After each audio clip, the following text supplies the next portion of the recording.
Hoy celebramos la memoria del martirio de San Juan Bautista en el siglo I, a quien el rey Herodes Antipas retuvo encarcelado en la fortaleza de Maqueronte, en el actual Israel, y al cual mandó decapitar en el día de su cumpleaños a petición de la hija de Herodías. De este modo fue el precursor del Señor tanto por su testimonio profético de vida como por el martirio injusto del inocente. Lectura del libro de Jeremías. En aquellos días me vino esta palabra del Señor. Cíñete los lomos, prepárate para decirles todo lo que yo te mande. No les tengas miedo, o seré yo quien te intimide. Desde ahora te convierto en plaza fuerte, en columna de hierro y muralla de bronce, frente a todo el país, frente a los reyes y príncipes de Judá, frente a los sacerdotes y al pueblo de la tierra. Lucharán contra ti, pero no te podrán, porque yo estoy contigo para librarte. Oráculo del Señor. Palabra de Dios. Te alabamos, Señor. Mi boca contará tu salvación. Mi boca contará tu salvación. A ti, Señor, me acojo. No quede yo derrotado para siempre. Tú que eres justo, líbrame y ponme a salvo. Inclina a mí tu oído y sálvame. Mi boca contará tu salvación. Sé tú mi roca de refugio, el alcázar donde me salve, porque mi peña y mi alcázar eres tú. Dios mío, líbrame de la mano perversa. Mi boca contará tu salvación. Porque tú, Señor, fuiste mi esperanza y mi confianza. Señor, desde mi juventud, en el vientre de materno ya me apoyaba en ti. En el seno tú me sostenías. Mi boca contará tu salvación. Mi boca contará tu justicia y todo el día tu salvación. Dios mío, me instruiste desde mi juventud y hasta hoy relato tus maravillas. Mi boca contará tu salvación. Aleluya, aleluya, aleluya. Bienaventurados los perseguidos por causa de la justicia, porque de ellos es el reino de los cielos. Aleluya, aleluya, aleluya.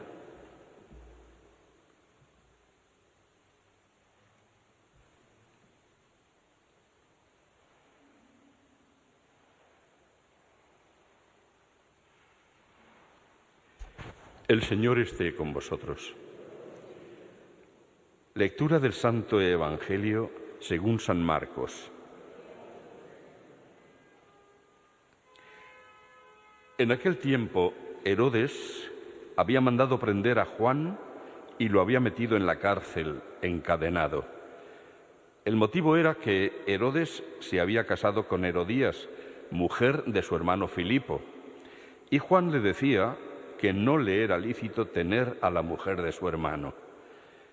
Herodías aborrecía a Juan y quería matarlo, pero no podía porque Herodes respetaba a Juan sabiendo que era un hombre justo y santo y lo defendía.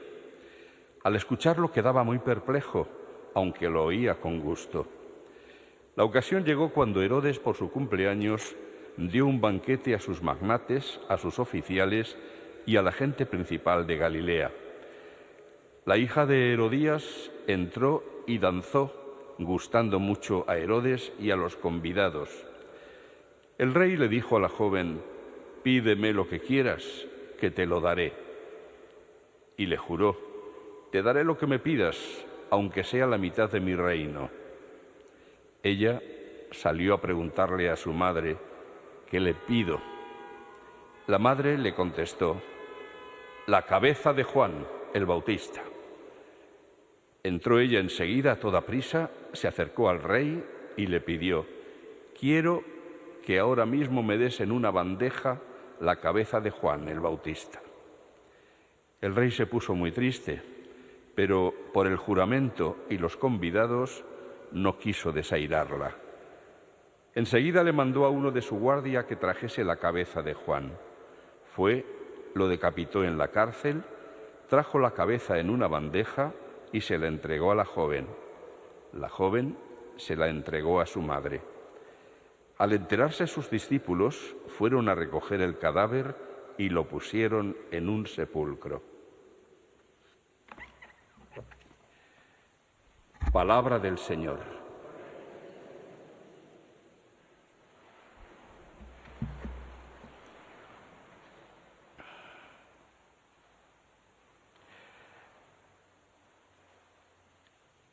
Aunque Juan no se vio nunca en tener que hacer una elección entre dar culto a los dioses paganos o seguir siendo fiel a Jesucristo, como fue el caso de otros muchos mártires, pero es considerado mártir precisamente porque dio testimonio de la verdad. Y esta fue la razón por la que lo mataron. Y Cristo es la verdad, por lo tanto, dio testimonio de Cristo, en definitiva, y por él murió. ¿Qué había hecho Juan Bautista? ¿Había hecho algo malo? Él no había hecho más que cumplir lo que se le había mandado. Los profetas en el Antiguo Testamento fueron designados por Dios siempre con el encargo de decir, de comunicar a los demás sus palabras. Y Dios, cuando se da a conocer, también nos da a conocer algo muy importante, que es en qué consiste el bien. Esa lucha misteriosa del bien y el mal que atraviesa toda la historia de la humanidad y que no siempre está muy claro en qué consiste el bien y en qué el mal, porque nosotros no tenemos la capacidad de distinguirlo, como fue en definitiva la prohibición que el Señor hizo a los primeros seres humanos. Recordemos el relato del Génesis, cuando pide que no toquen el fruto del árbol de la ciencia del bien y del mal, es decir, que no se atrevan ellos a tratar de decidir en qué consiste el bien y en qué el mal, porque el día que hicieran eso morirían. Y el pecado siempre del ser humano consiste en no estar de acuerdo con lo que Dios nos dice y pretender nosotros decidir lo que es el bien y lo que es el mal. Y ahí está el gran problema que está detrás de cada una de nuestras decisiones, sobre todo cuando caemos en la misma tentación de desoír a Dios y hacer caso a nuestra pobre opinión. Pobre e indocumentada, porque efectivamente no somos capaces, como Dios, de conocer las consecuencias de nuestros actos y, por lo tanto, de saber dónde está el bien y dónde está el mal. Por eso, Dios, cuando se pone en contacto con la humanidad, muy pronto nos da a conocer ese llamado decálogo, lo que los judíos llaman las 10 palabras, donde se contienen, diríamos, los elementos esenciales acerca del bien y del mal. En esas 10 palabras, el Señor nos está proponiendo una línea de conducta para que no hagamos demasiadas barbaridades. Y ese código de conducta le pide el Señor a Moisés que se lo transmita al pueblo y a su vez que sus sucesores se lo vayan contando siempre al pueblo. Y a los padres les pide que a sus hijos les enseñe esa voluntad de Dios para que sean un pueblo justo y que sea capaz de realizar el bien. La gran tragedia de Israel y después de toda la humanidad es el no hacer caso a lo que el Señor nos enseña y nos propone como el verdadero bien. Por eso envía después a los profetas, que tienen el encargo de denunciar a ese pueblo que no obedece. El mismo profeta Jeremías, del que hemos escuchado la primera lectura, y que recibe el mandato de ser fuerte y pronunciar ante el Señor sus sentencias, en otro lugar dice: Jerusalén, lava tu corazón de maldades para salvarte. He ahí la intención del profeta y del enviado por Dios para denunciar el mal. No se trata de poner en ridículo a nadie, no se trata de denunciar a nadie, diríamos, poniéndolo como blanco de los odios ni nada parecido. La intención es para salvarte. Si se le dice que lave el corazón de maldades, es para que se pueda salvar, porque desde el primer momento también Dios nos ha manifestado que después de la muerte viene el juicio de Dios y después del juicio el destino definitivo, porque nuestra vida no acaba aquí. Si esto se tiene claro, es evidente que el negocio más importante de nuestra vida es la salvación eterna y por lo tanto interesa mucho, muchísimo, conocer cuál es el camino del bien, el que por lo tanto nos permitirá salvarnos, como se suele decir. En el mismo texto, poco más adelante, transmite Jeremías unas palabras del Señor que se queja de esta manera: mi pueblo es insensato, no me reconoce, son hijos necios que no recapacitan, son diestros para el mal, ignorantes para el bien. Y efectivamente ese es el problema y por eso la misión del profeta. Fue la misión también de Juan, que antes de decirles esto a Herodes y a Herodías, que no les era lícito estar casados porque Herodías era la mujer de su hermano Filipo, antes de esto ya Juan había ido ayudando a la gente que acudía a él a descubrir el bien que tenían que hacer. De hecho, le preguntaban los soldados: ¿qué tenemos que hacer? Y les contesta: contestaos con la paga, no extorsionéis a nadie para sacarles más dinero, y así sucesivamente. Va mostrando desde la palabra de Dios cuál es el camino del bien. En esto, en definitiva, no hace nada más que lo que después hará Jesús también. Cristo en persona va también a señalarnos dónde está el mal y dónde el bien. Es más, Él va a pulir, diríamos, más todavía cuál es el camino del bien. Va a corregir, no corregir, sino perfeccionar los mandamientos del Antiguo Testamento, y así en todo el capítulo 5 de San Mateo, el llamado del Sermón del Monte, va a decir: habéis oído que se dijo a los antiguos, no matarás, pero yo os digo. Y entonces eleva un poco más el listón. No basta con no matar, hace falta llegar a perdonar al enemigo, etc. Hace falta mucho más que eso.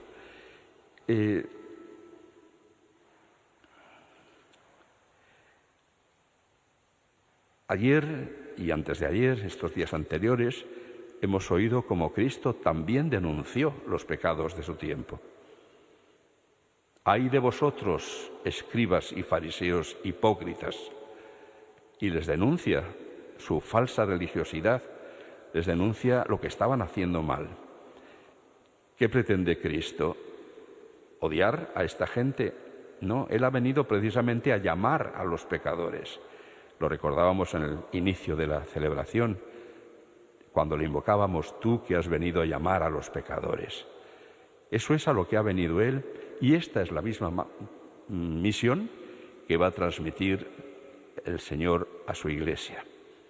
El denunciar el pecado del mundo, pero para llamar a la conversión y al arrepentimiento, porque eso fue lo que comenzó diciendo Jesús: el reino de Dios está cerca, convertíos y creed el Evangelio. Es la conversión la llamada última o la finalidad última de la llamada que el Señor hace hoy también a través de su Iglesia. Es la conversión. Sin embargo, vivimos en un tiempo en el que todo está trastocado y en el que en definitiva sigue presente el espíritu que le llevó a Herodías a aborrecer, como dice el texto, a Juan. El odio no iba de Juan a Herodías, el odio iba de Herodías a Juan, porque le estaba recordando que estaba obrando mal. Esto debemos aplicarlo a lo que ocurre en nuestro tiempo, donde se habla con mucha facilidad de delitos de odio y donde incluso se está impidiendo a la Iglesia cumplir su misión de decir de parte de Dios lo que está bien y lo que está mal, porque decir que algo está mal lo llaman delito de odio, pero no es la Iglesia quien odia a quien hace el mal.